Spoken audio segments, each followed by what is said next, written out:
Okay, तो देखते हैं अब हम लोग Coulomb's law in vector form. I am little sad कि जस्ट मैंने थोड़ी देर पहले रिकॉर्ड किया था कम्प्लीटली वेक्टर फॉर्म का, अराउंड 20 मिनट्स का वीडियो मैंने पूरा एक्सप्लेन करके शूट किया, बट वो शूट ही नहीं हो पाया, पता नहीं वीडियो रिकॉर्ड नहीं हो पाया। फिर से देखते हैं सेम चीज़, फिर सब वही बातें। तो अगर दो चार्जेज Q1 और Q2 आपको दिए गए हैं, okay, there are 2 point charges Q1 and Q2 placed at point A and point B, तो इसके बीच लगने वाला फोर्स जो होता है वो होता है 1/4πε0 Q1 Q2/r² इन स्केलर फॉर्म। यह फोर्स होता है 1/4πε0 Q1 Q2/r²। ये स्केलर फॉर्म में होता है, यानी कि इसको वेक्टर फॉर्म में रिप्रेजेंट करें अगर हम, तो कुछ इस कलर का हो जाता है ये। ओके, ये स्केलर फॉर्म हुआ इसका, क्योंकि मैंने हर चीज़ स्केलर में दिखाई है।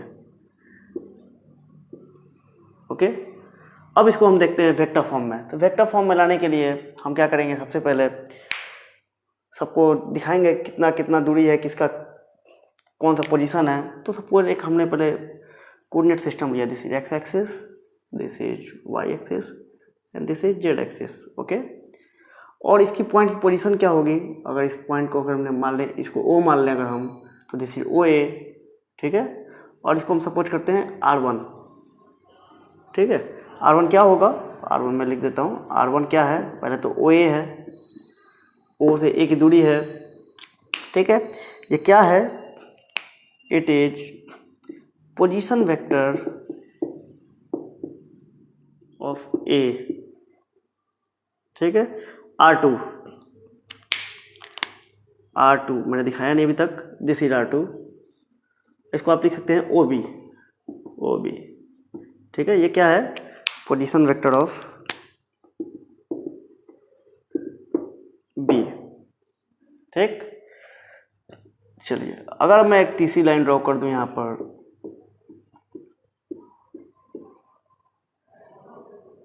और इसको नाम क्या होगा, AB नाम हो जाएगा ये। तो AB हम लिख सकते हैं, AB निकालते हैं क्या होगा, ठीक है। तो ट्रायंगल लॉ से क्या होता है, वेक्टर के ट्रायंगल लॉ से, O से A गए आप, O से A गए और A से B गए, तो फाइनली कहाँ से कहाँ गए, O से A से B, यानी कि O से B। ये हुआ triangle law. Okay, triangle law कहता है कि अगर आप कंसेक्यूटिवली मूव करते हैं ट्रायंगल पर, तो थर्ड साइड जो होता है वो रिजल्टेंट देता है। तो O से A गए, A से B गए, तो थर्ड साइड ये जो होगा वो आपको रिजल्टेंट देगा। या फिर आप O से B जाते हैं, आप B से A आते हैं, तो ये आपको रिजल्टेंट देगा, ठीक है। अगर आप लगातार मूव करते हैं क्लॉकवाइज और एंटी क्लॉकवाइज, डजंट मैटर, तो आपको जो थर्ड साइड क्रिएट होगा वो आपको रिजल्टेंट देगा। तो हम O से A गए, A से B गए, तो OB क्या होगा, फाइनल रिजल्टेंट होगा। मैंने लिख दिया OA + AB = OB। हमें क्या निकालना है, AB निकालना है। AB को हम लिख सकते हैं OB - OA, और OB क्या है, R2 है, OA क्या है, R1 है। तो आप AB को लिख सकते हैं अब R2 - R1 इन वेक्टर फॉर्म। ओके, ये आपने क्या लिख दिया, वेक्टर फॉर्म में लिख दिया। AB को हम R से रिप्रेजेंट कर दें, अगर इसको R वेक्टर से रिप्रेजेंट कर दें, जैसे हमने इसका R1 नाम दिया, इसका R2 नाम दिया, इसको R लिख दें, तो हो जाएगा R = R2 - R1। R क्या है, सेपरेशन बिटवीन 2 पॉइंट चार्जेज। अब अगर कूलम्ब्स लॉ को अगर वेक्टर फॉर्म में लिखते हैं, जैसे कि मैंने स्केलर फॉर्म में लिखा था यहाँ पर, दिस इज 1/4πε0 Q1 Q2। हालांकि यहाँ मैग्नीट्यूड मोड देने की कोई ज़रूरत नहीं है, क्योंकि ये स्केलर ही है, सेम रिजल्ट देगा। और यहाँ पे हम लिखा था R का स्क्वायर। ओके, अच्छा, स्क्वायर बाहर लिख सकते हैं, कोई दिक्कत नहीं है, इसको बाहर लिखना ज़्यादा बेटर होगा। Okay, got it. चलिए, इसको वेक्टर फॉर्म में लिखते हैं। तो ये वेक्टर फॉर्म में जब लिखेंगे तो ये हो जाएगा 1/4πε0 Q1 Q2, और ये R की जगह हम रख लेंगे R2 - R1। R ही बात समझ में, R2 - R1, और ये साइन हटा देंगे। ये एक तरीका हो गया वेक्टर फॉर्म में लिखने का। This is the vector form of Coulomb's law. Clear? This is the vector form of Coulomb's law.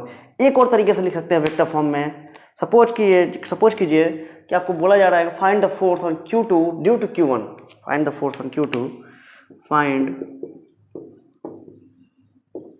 The force on Q2 due to Q1। आप ध्यान से देखेंगे तो आपको मैग्नीट्यूड नहीं पूछा गया, पूरा फोर्स पूछा गया है। And because force is a vector quantity, आपको वेक्टर फॉर्म में लिखना होगा इससे। ठीक है, तो लिखते हैं हम इसको वेक्टर फॉर्म में। और क्या लिखेंगे इसको आप कि फोर्स ऑन Q2, तो Q2 कहाँ पर है? B पोजीशन पे है।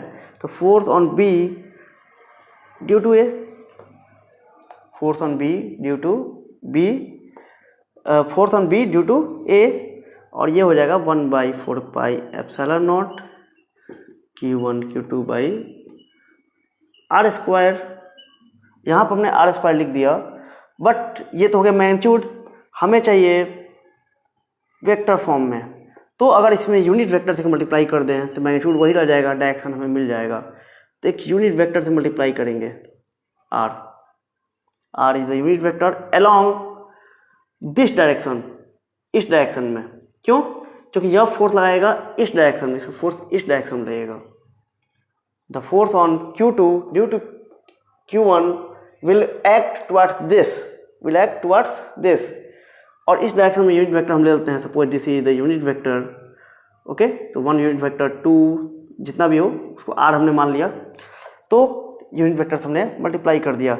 एक काम और इसको कर सकते हैं आप, इसको लिख सकते हैं 1/4 pi epsilon nought Q1 Q2 by R cube, और यहाँ पे हम मल्टीप्लाई कर दें R से यूनिट वेक्टर जैसे जैसा यहाँ पे R से नीचे मल्टीप्लाई किया, इसको मैं ऐसे दिखा देता हूँ। R से मल्टीप्लाई किया, R से डिवाइड किया।